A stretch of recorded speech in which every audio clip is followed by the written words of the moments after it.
تو میں جب عورت کو کہوں گا کہ پردہ کرو، میں کیا اسلام کہتا ہے تو عورت کے تحفظ کے لیے کہتا ہے بھائی، تاکہ مردوں کے مزے نہ ہو، اور مرد تمہاری طرف جب آنے کا ارادہ کرے تو اس کے پاس تمہیں بیوی بنانے کے علاوہ کوئی آپشن نہ ہو. اور بیوی بنانے کے بعد تو 20 ذمہ داریاں اس کے کندھوں پہ آ جاتی ہیں، 20 ذمہ داریاں آ جاتی ہیں کندھوں پہ. تو وہ جو لبرل انٹیاں ہیں وہ کہتی ہیں نہیں ہمیں کسی کی بھی وائف نہیں بننا، ہم پہ بھی تو ذمہ داریاں آ جاتی ہیں، ہم گرل فرینڈ میں ہی زیادہ لائف کو انجوائے کر رہے ہیں. تو یہ بھی آپ کو شیطان نے الو بنا دیا ہے. گرل فرینڈ میں بننے میں آپ لائف کو تھوڑے دنوں کے لیے انجوائے کر رہی ہو. میں جب یہ جملہ بولتا ہوں تو بھی خواتین کو غصہ آتا ہے کہ عورت پہ بڑھاپا مرد کی نسبت جلدی نہیں بلکہ بہت جلدی آتا ہے. تو یہ گرل فرینڈ کے مزے تھوڑے دنوں کے ہیں، اس کے بعد وہ گرل فرینڈ بھی نہیں بنائے گا، پھر ترسو گی محبت کو.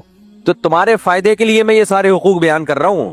تو اس پہ مجھے گالیاں دے رہی ہیں کہ اس کے بندے کی وجہ سے ہم ڈپریشن میں چلے گئے ہیں، اس بندے کی وجہ سے میں جب عدالتی خلا پہ بات کرتا ہوں کہ عدالتی خلا جو ہے یہ عورت نہیں خلا لے سکتی، یہ بھی عورت کا حق، عورت کو فائدہ ہے اس میں. جس طرح سے یک طرفہ خلا خواتین لے رہی ہیں، فائدہ یہ ہے کہ اگر یہ سسٹم ہماری سوسائٹی میں چل پڑا نا، مردوں نے شادیاں کرنا چھوڑنی ہے.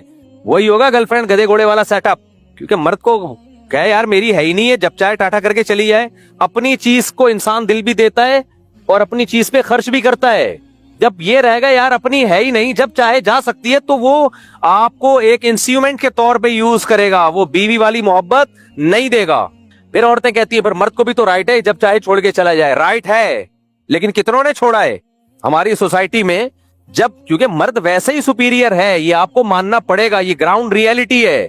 اس کو اگر شریعت چھوڑنے کا رائٹ نہیں دیتی، ویسے بھی چھوڑ سکتا تھا. وہ آتا ہی نہیں گھر میں، کیا کر رہا، اس کو پولیس لے کر آتی گھر میں. وہ تو پاورفل ہے نا، اس کو کوئی قانون مجبور نہیں کر سکتا آپ کے پراپر حقوق دینے پر. اس کو صرف ایک چیز مجبور کر سکتی ہے، وہ یہ کہ اس کو یہ احساس ہو جائے یہ میری ماتحت ہے. بس یہ احساس اس کو مجبور کرے گا کہ اس کے حقوق دے. طاقت نہیں مجبور کر سکتی. تبھی تو انگریز حقوق نہیں دیتے، وہاں تو قوانین اتنے مضبوط ہے، کوئی ایک پیالی چائے نہیں پلاتا بیوی کو. صاحب یہ باہر کی دنیا کے ڈھونگ ہے جو ہم اس کے پردے چاک کر کے بتا رہے ہوتے ہیں. تو اس لیے خواتین کو جو لان تان کرنا ہوتا ہے نا، وہ نہیں کیا کرو، وہ نہیں کیا کرو. ورنہ اگر پھر بھی یقین نہ آئے نا، بولیں یہ مولوی جو ہے نا ہمارے حقوق کی بات نہیں کرتا، جاؤ پھر کسی انگریز سے شادی کرو. یہ کہہ رہے میرا نمبر دے دو، تو جاؤ وہاں جاؤ نہ کرو نہ شادی، پتہ چل جائے گا تمہیں. وہ پھر دیکھنے میں بڑے اچھے لگ رہے ہوتے ہیں، نائس ٹو میٹ یو، ٹھش پش کر رہا ہوتا ہے انگریز، گالی والی نہیں ہے اس کی زبان پہ. تو ایسی خوش اخلاقی کا جس میں کوئی رسپانسبلٹی لینے کے لیے تیار نہ ہو، اور باہر کتنوں سے چکر چل رہے ہوں یہ بھی نہ پتا ہو. یہاں کا آدمی گالی گلوچ کرتا ہے، غلط کرتا ہے، نہیں کرنا چاہیے، لیکن خدا کی قسم جو حقوق وہ اٹھا رہا ہوتا ہے نا، اس پہ 2-4 گالیاں اتنی افورڈیبل ہیں، وہ نہیں دینی چاہیے. گالیاں اچھا کام نہیں ہے. دیکھو مجھے ایک بات بتاؤ، جو یہاں نیک مسلمان مرد ہیں جو ساری زندگی حقوق اٹھاتے ہیں، اگر ان کی بیوی بولے کہ آپ بد اخلاق ہو، گالی نہ دیا کرو، گالی نہیں دیا کرو، اچھا یہ بری بات ہے، میں ایک مثال دے رہا ہوں، تو آپ کو ٹھیک ہے میں زندگی بھر کبھی گالی نہیں دوں گا، میں nice to meet you, thank you, how are you, fine, یہ الفاظ استعمال کروں گا، بالکل پولائٹ. لیکن گیس کی بجلی کا بل میں نہیں دوں گا، گیس اور بجلی کا بل میں بولو نا نہیں دوں گا. ویسے تو اب اللہ کا شکر ایسے بغیرت ہماری سوسائٹی میں آنے لگے ہیں جو نہیں دیتے، کہتے ہیں بیوی کمائے گی، وہ اپنا کھائے گی، ہم اپنا کھائیں گے. یہ بغیرت ہول سیل کے حساب سے پیدا ہو رہے ہیں. یہ لبرلزم جس کی طرف ہمارا ملک جا رہا ہے، اس میں بغیرتی پہ غیرت کا لیبل لگایا جاتا ہے، حقوق کا لیبل. دنیا میں یہ بہت بڑا جرم ہو رہا ہے، یاد رکھو. ظلم ہوتا ہے لیکن اس پہ عدل کا لیبل لگایا جاتا ہے. جیسے عرب اپنی بیٹیوں کو دفن کرتے تھے تو اپنے آپ کو ظالم نہیں کہتے تھے، غیرت مند کہتے تھے.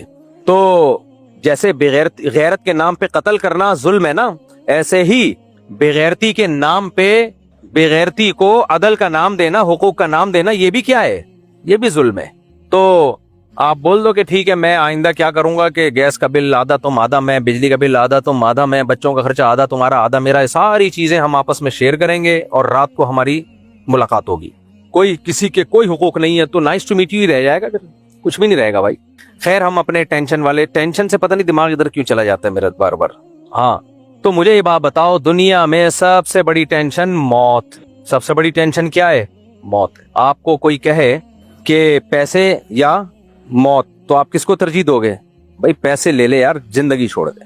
یہ جو جبری طلاق ہے نا، جبری طلاق، اس کے بارے میں بعض لوگ کہتے ہیں نا جبری طلاق واقع نہیں ہوتی، اور دلیل یہ دیتے ہیں کہ حدیث میں آتا ہے لا طلاق ولا عتاق فی اغلاق. جب انسان پر رائے اور فکر کے دروازے بند ہو جائیں تو حدیث میں آتا ہے طلاق اور غلام آزاد نہیں ہوتا. اس حدیث کا مطلب کیا ہے؟ کوئی آدمی پاگل ہو جائے وہ طلاق دے گا تو طلاق واقع نہیں ہوگی, کیونکہ اس کا تو دماغ ہی کام نہیں کر رہا. کوئی سو رہا ہو اور نیند میں ڈیورس دے دے تو ڈیورس واقع بولو نا نہیں ہوتی. کوئی مجنون ہو گیا یا کوئی ڈپریشن کا ایسا مریض ہے کہ جب اس کو ڈپریشن ہوتی ہے اس کو پتہ ہی نہیں چل رہا ہوتا میں کیا بول رہا ہوں, ایسی بیماریاں بھی ہیں. کوئی غلط دوا کھا لی اور کھوپڑی آؤٹ ہو گئی, پتہ ہی نہیں چل رہا میں کیا بول رہا ہوں. تو حدیث کے مطابق ایسی کنڈیشن میں ڈیورس واقع نہیں ہوتی, کیونکہ آپ الفاظ کا بھی ارادہ نہیں کر رہے ہوتے, لیکن جبری طلاق واقع ہو جاتی ہے. ہمارے اہل حدیث بھائی کیا بولتے ہیں کہ جب کوئی گن پوائنٹ پہ آپ کو طلاق دلواتا ہے کہ بیوی کو چھوڑ دے ورنہ تجھے گولی مار دوں گا, تو ایسی کنڈیشن میں بھی آپ کے رائے اور فکر کے دروازے بند ہو جاتے ہیں, لہذا حدیث کے مطابق آپ کی طلاق واقع نہیں ہوگی. یہ بالکل غلط استدلال ہے, یہ بالکل غلط طریقہ ہے. اصل میں ایسے موقع پہ ہم فقہا کیا کہتے ہیں, فقہائے احناف کہتے ہیں کہ اگر رائے اور فکر کے دروازے بند ہو گئے ہوتے ہیں نا اس کے اوپر, تو بیوی اور جان میں سے جان کو ترجیح نہ دیتا. یہ اس وقت تو پورے ہوش و حواس میں اس نے سوچا کہ بھائی ایک طرف بیگم ایک طرف زندگی, احون البلیتین کو اختیار کرو, دو مصیبتوں میں سے ایک بڑی مصیبت, جان گئی تو بیوی تو ویسے ہی جائے گی. تو وہ اس وقت اتنا ہوشیار ہوتا ہے نا, اس سے پہلے ہوشیاری کا کام اس نے کیا نہیں ہوتا, تو اس لیے ڈیورس واقع اس صورت میں بھی ہو جاتی ہے. لوگ کہتے ہیں سر بیوی کا کیا قصور ہے, تو طلاق کے حکام میں شریعت نے بیوی کا قصور یا قصور نہ ہونے پر شرعی احکام کا مدار نہیں رکھا ہے. کوئی آدمی بیٹھے بیٹھے بیوی کو ڈیورس دے دیتا ہے تو کیا قصور تھا بیوی کا بھائی؟ ہاں اس حکم میں حکمت کیا ہے یہ ایک الگ ٹاپک ہے. حکمت کیا ہے, اس کا ہیلا کیا ہے بچنے کا, کوئی ایسی مجبوری میں آ جائے تو کیا ہیلا اختیار کرے کہ وہ ڈاکو بھی بھاگ جائیں اور طلاق بھی نہ ہو, تو وہ ہیلا ایک الگ ٹاپک ہے. لیکن جبری طلاق بھی بہرحال واقع بولو ہو جاتی ہے. اور یہ اتنے بے وقوف لوگ ہیں جو احناف حنفیہ کے خلاف کہتے ہیں نا, یہ دیکھو جبری طلاق واقع کر کے مرد پہ ظلم کر رہے ہیں, مرد پہ ظلم کر رہے ہیں. یہ جبری خلا کے تو قائل ہیں, یعنی مرد نہ بھی چاہتا ہو تو بیوی ٹاٹا کر کے نکل جائے, کمال کی بات, اور وہ اپنی زبان سے دے رہا ہے تاکہ جان بچا لوں. اس کے قائل نہیں ہے کہ زبردستی نہیں ہو سکتی, یعنی جج زبردستی کر سکتا ہے کہ جب چاہے کسی کی بیوی کو طلاق کی ڈگری پکڑا کے مرد کو بولے اب تم رنوے گھومو ساری زندگی. وہ تو زیادہ بدترین جبر ہے, اس میں پوری ڈاکومنٹیشن ہوتی ہے. اس لیے میں عدالتی خلا کے خلاف ہوں کہ یہ اسلام نہیں ہے بھائی, یہ تو عقل کے بھی خلاف ہے. تو آپ جب بھی زبان سے طلاق کا لفظ نکالیں گے ہوش و حواس کی حالت میں تو ڈیورس واقع ہو جائے گی, خوب سمجھ لو. پھر یہ نہیں کہنا میں دباؤ, کیونکہ لوگ بہت زیادہ ہم پہ دباؤ ڈال رہے ہوتے ہیں فتوی لکھوانے کے لیے کہ میں بہت دباؤ میں تھا. جتنے بھی دباؤ میں تھے زبان سے دے دی تو بہرحال ہو جائے گی. جی شراب کے نشے میں بھی ہو جائے گی, اگر شراب خود پی ہے اور طلاق دی تو ہو جائے گی. شرابی کہتے ہیں میں ہوش و حواس میں نہیں تھا, ہوش و حواس نہیں تھے میرے, تو کمبخت تو نے بیوی کو کیوں نہیں دی پھر طلاق, ماں کو کیوں نہیں دی, بہن کو کیوں نہیں دی, بیوی کو ہی دے رہا ہے اور دے بھی غصے میں رہا ہے. اس سے پتا چلتا ہے اس کو پتا ہوتا ہے کہ میں طلاق دے رہا ہوں, جو غصے کا کام ہے. یہاں لوگ اشکال کرتے ہیں کہ پھر تو لوگ دھڑا دھڑ طلاقیں دلوانا شروع کر دیں گے, جبری طلاق, مردوں پہ ظلم ہوگا. 1400 سال سے اسلام آیا ہے, کتنوں نے زبردستی دلوا دی ہے بھائی, اور کیوں دلوائے گا کوئی؟ کسی کا دماغ خراب ہے, اور اگر دلوائے گا تو اس کا تدبیر بھی ہے, اس سے بچنے کی ہیلا بھی ہے, تدبیر بھی ہے. اور اہم بات یہ ہے کہ اس زمانے میں عدالتی خلا کی تو 2 ٹکے کی حیثیت ہے نہیں الحمدللہ. اس پہ میں الحمدللہ اس پہ کہہ رہا ہوں کہ اس پہ میں کئی بار بیان کر چکا ہوں. مظلوم عورت کو ظلم سے بچانے کے لیے آپ کے پاس جبری طلاق کے علاوہ کوئی راستہ نہیں ہے. بعض عورتوں پہ واقعی ظلم ہوتا ہے تو آپ پھر زبردستی ہی طلاق کا لفظ شوہر کی زبان سے نکلواؤ گے تو یہی حل ہے. عدالت میں جاؤ گے, عدالت تو شریعت کو فالو نہیں کر رہی ہوتی ہے. تو یہ اسلام کی رحمت ہے عورت کے لیے کہ اگر کوئی مرد تمیز سے نہیں دے رہا ہے ڈیورس, تو ہم نے دیکھا ہے ایسی عورتوں کے حالات جن کے مرد مارتے تھے, پیٹتے تھے, ظلم کرتے تھے اور طلاق بھی نہیں دیتے تھے, کوئی حل نہیں تھا. تو ایسا ہی ہوا, ان کے چترول لگے اور انہیں زبان سے طلاق نکالی ہے. لیکن ریٹرن طلاق جبری نہیں ہوتی ہے, ذہن میں رکھو. تحریری طلاق زبردستی اگر گن پوائنٹ پہ پھر وہ واقع نہیں ہوگی. خیر میں جلدی سے موضوع کو سمیٹ کے ختم کرتا ہوں. تو میرے بھائی ٹینشنوں کے جتنے اسباب ہیں, اور سب سے بڑی دنیا میں ٹینشن کون سی ہے؟ موت. تو مائیکل جیکسن نے اتنے ٹینشنوں کے اسباب اختیار کیے اور مرا مجھ سے بھی کم عمر میں. میری عمر مائیکل جیکسن سے بھی زیادہ ہو چکی ہے, حالانکہ میں نے وہ اسباب اختیار, میں نے تو ٹینشنوں کے جتنے بھی دنیا میں اسباب تھے ان میں سب سے بڑے اسباب اختیار کیے ہوئے. کیا خیال ہے؟ اور ایک نہیں, ہول سیل کے حساب سے. دیکھو ایک شادی کا مطلب ایک شادی نہیں ہوتی, 4-5 سالے بھی ہوتے ہیں, پھر ساس سسر بھی ہوتے ہیں. 2 کا مطلب 2 بیویاں نہیں ہیں. بہت ہلکی بات کی آپ نے, یہ بہت ہلکی, بہت گھٹیا, یعنی ہلکی سوچ ہے آپ کی. 2 کا مطلب ڈبل سالے, ڈبل سسر, ڈبل ساس. 3 کو مطلب 3 سے اس ملٹی پلائی ٹینشن کو ملٹی پلائی کر دے 4 کے ساتھ. مجھے مائیکل جیکسن سے پہلے مر جانا چاہیے تھا کہ نہیں چاہیے تھا؟ میں تو لوگوں کے کورونا کے دنوں میں لوگوں سے گلے ملتا رہا ہوں. نہ میرے ہاتھ میں گلوز ہوتے ہیں,